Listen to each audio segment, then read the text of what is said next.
Inkuru nziza itunguye abanyarwanda bose ni inkuru y'ibyishimo, inkuru navuga ko ari inkuru nziza cyane kuri buri munyarwanda wese iratureba. Ndagira ngo untize umwanya muto nze nkubwire iby'inkuru ndetse nkubwire ibyo nyakubahwa Perezida Paul Kagame yavuze. Ni amagambo meza cyane aryoheye umunyarwanda, akaba amagambo mabi ku gihugu cy'u Burundi, amagambo adashimishije habe na gato kuri Perezida Evariste Ndayishimiye, bitewe nuko hari byinshi atumvikanaho n'u Rwanda. Aya makuru ngiye kuyakugezaho, ni amagambo meza nyakubahwa Perezida Paul Kagame yavuze ari hamwe n'umutambukanyi we cyangwa se Madamu Jeannette Kagame. Akaba rero hari byinshi bagiye bavuga bageza ku banyarwanda, cyane cyane ko bagiye bishimira ko umwaka bawusoje ari bazima, ndetse kandi ko abanyarwanda aribo bagize uruhare mu bintu byose,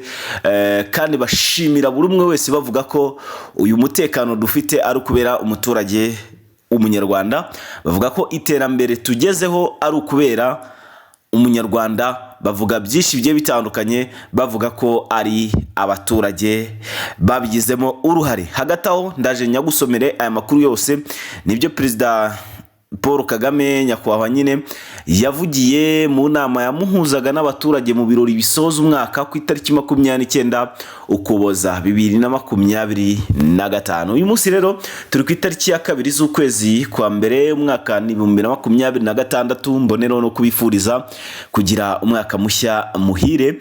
Hanyuma rero tugiye kugaruka ku makuru menshi yagiye atangazwa mu bitangaza makuru, aho turi bugaruke no ku makuru ya entertainment. Ni umuhanzi The Ben ndetse na Bruce Melody ku munsi w'ejo bacaga impaka muri arena kabisa, ahaberaga igitaramo gikaze cyane cyabahuzaga kugira ngo harebwe hagati yabo bombi uko ari babiri, barebe nyine uruwaba afite abafana benshi kurusha undi. Ese ninde? Ibi nabyo ndabikugezaho. Hanyuma kandi ndakubwira amakuru y'imirwano ngari kuvugwa hano muri Repubulika Iharanira Demokarasi ya Kongo, hano mu burasirazuba bwa Kongo. Na makuru menshi cyane bazaniye. Ikintu usabwa ni ugukanda subscribe, hanyuma ugakanda like, ugafungura ku nzogera, hanyuma kandi tukajya tubana nyine muri aya makuru akomeye cyane tuzatugenda tukugezaho umunsi ku munsi. Ni inkuru rero itunguranye, ni inkuru itunguye abanyarwanda benshi nubwo bari babyiteze, ariko iyi nkuru nayo mwari mukeneye kuyimenya. Nyakubahwa Perezida Paul Kagame hamwe na madamu we Jeannette Kagame bakiriye abantu b'ingeri zose mu birori bisoza umwaka. Aya makuru yanditswe ku itariki 30 z'ukwezi kwa 12 2025 ku isaa 1 z'umugoroba ku gitangazamakuru cyitwa Igihe. Ku mugoroba wa tariki 29 Ukuboza 2025, Perezida Paul Kagame yakiriye abantu b'ingeri zinyuranye mu birori byo kwishimira ibyo u Rwanda rwagezeho mu mwaka 2025. Ashimira uruhare rwa buri munyarwanda mu gutuma igihugu gitekana. Perezida Kagame yavuze ko umwaka 2023 warangiye neza, wa 2023 nawo 2024 nawo bigenda uko cyangwa se bigenda bityo. Igihugu gifite byinshi cyagezeho muri icyo gihe cyose. Ati n'uyu wa 2025 twawugenzemo neza, cyangwa se nawo wagenze utyo. Twawukozemo byinshi, twageze kuri byinshi. Uyu mwaka niwo nawo twawukozemo byinshi cyane nyine, navuga ngo murabizi neza cyane. Twakiriye Tour du Monde, habayereye inama zigiye zitandukanye. Ni ibikorwa byinshi cyane mu mwaka wa 2025 byakozwe hano mu gihugu cy'u Rwanda. Hakozwe imihanda, hafungwa amavuriro menshi, ndetse hubatswe n'amashuri menshi cyane hano mu gihugu cy'u Rwanda kabisa. Ni ukuvuga ngo uko byagenda uko ariko kose, uyu mwaka wa 2025 nk'uko Perezida Paul Kagame yabigarutseho, n'umwaka wakozwemo ibintu byinshi cyane, ndetse kandi uyu mwaka wa 2025 wakiriwemo inama nyinshi cyane zigiye zitandukanye wenda ntashatse kugarukaho. Ni inama kandi mpuzamahanga zagiye ziberana mu gihugu cy'u Rwanda, ndetse uyu mwaka hasabwe byinshi bishobora kuzakorwa no muri uyu mwaka ukurikiye. Reka dukomeze nuko yakomeje kugenda avuga. Yavuze ko abantu ari bo bakora ibintu igihugu cyagezeho, ko ashimira abanyarwanda ku byo bakoreye igihugu. Ati ndabashimira mwebwe muri hano n'abandi banyarwanda batashoboye kugera hano. Ndagira ngo babyumve ko turi kumwe nabo, nubwo turi aha turi bake, turi kumwe nabo aho bari bose.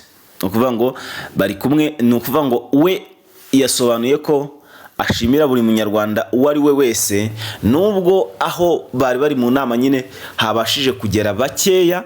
Aho rero kugeza amagingo aya ngaya ashimira buri munyarwanda wese nyine uruhare yagize mu iterambere ry'igihugu. Erega buriya niyo uteye imbere uri umunyagihugu, wibuke ko n'igihugu cyawe kiba giteye imbere kubera ko hari byinshi nawe ugikorera.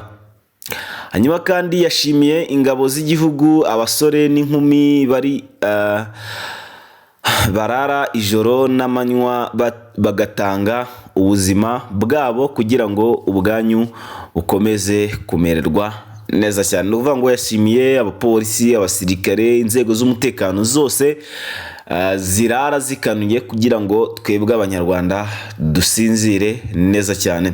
Umukuru w'igihugu kandi yavuze ko igihugu cyifatanyije n'imiryango y'abasirikare bari hirya no hino n'abagiye bagwa ku rugamba. Ati ndagira ngo mbabwire ko iyo miryango atari yonyine turi kumwe nayo buri munsi. Ni ukuvuga ngo yashimiye imiryango yose yatanze abana babo nyine kugira ngo bajye kuba ingabo z'ibihugu cyangwa se z'igihugu. Yashimiye nyine imiryango bakomokamo, baba abakiri bazima ndetse n'abitabye Imana mu gihe bari mu butumwa bw'amahoro cyangwa se bari ku rugamba. Aho rero yifatanyije nabo ababwira ko umunsi ku munsi burya nawe aba ari kumwe nabo, kandi kagahinda kabo abakazi cyangwa se nawe abakumva. Hanyuma Perezida Paul Kagame kandi yagarutse ku rubyiruko, avuga ko ari rwo rwinshi mu gihugu kuko abari munsi y'imyaka 30 barenga 75%. Ati izo ni imbaraga nyinshi cyane, izo mbaraga tugomba kuzigiramo umuco, ibikorwa byiza kugira ngo mwiyubake ariko nako mwubaka u Rwanda. Ni ukuvuga ngo yavuze ko urubyiruko ari rwo rwishi rutuye igihugu cy'u Rwanda kuko abari munsi y'imyaka 30 barenga hafi 75% by'abatuye u Rwanda. Sasa no kuvuga ngo urubyiruko ni rwo rwishi ku banyarwanda bose cyangwa se hano mu gihugu cy'u Rwanda urubyiruko ni rwo rwishi cyane. Yavuze ko kandi izo ari imbaraga zikomeye cyane, imbaraga zikomeye cyane z'urubyiruko nyine zo kubaka igihugu. Izo mbaraga kandi zizakoreshwa mu bikorwa byiza byubaka igihugu ndetse n'umutekano n'ubusugire bwacyo. Hanyuma kandi ngira ngo ibyo nabyo murabyumvise neza cyane gatanu kuri kagenzi kako.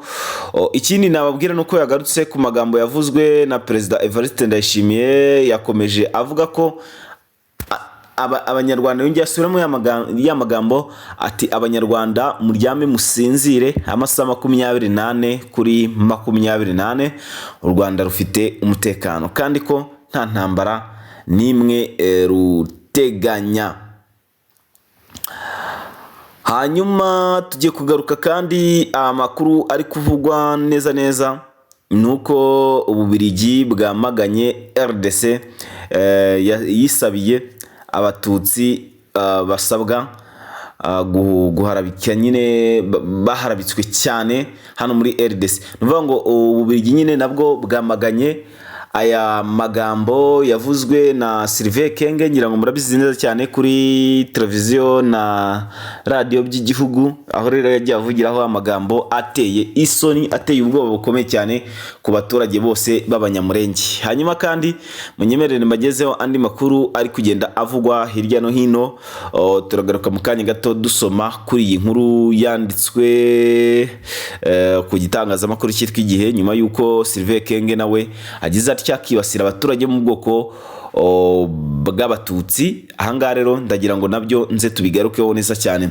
Amakuru rero ari gukomeza avuga ngo iki ni amakuru y'imirwano iri kuvugwa no mu burasirazuba bwa Repubulika Iharanira Demokarasi ya Kongo, aho rero umutwe w'inyeshyamba M23 wakomeje kugenda uhangana ku buryo buteye ubwoba n'igisirikare cya leta FARDC. Imirwano yakomereje mu bice byinshi bigiye bitandukanye bigize uburasirazuba bw'iki gihugu, aho rero kugeza amagingo angaya umujyi wa Uvira wakomeje kugenda uberamo akavuyo gakomeye. Byinshi byagiye bitangazwa ku bitangazamakuru bigiye bitandukanye ndetse n'ibyanditswe ku rubuga rwa Wazalendo ndetse na AFC M23, biravugwa neza ko umujyi wa Uvira na n'ubu ukiri kuberamo urugamba, aho kuva ku munsi w'ejo tariki ya mbere z'ukwezi kwa mbere 2026 hari harimo imirwano, no kugeza uyu munsi tariki ya kabiri z'ukwezi kwa mbere 2025 n'ubu hari kumvikanamo amasasu mu bice byinshi bigiye bitandukanye. Hanyuma dukomeje n'andi makuru, biravugwa neza ko mu nzira yerekeza mu Minembwe ni hafi yaho bita Katogota ndetse naho bita za Ruvungi, gukomeza bwegera kuzamuka Sange, gukomeza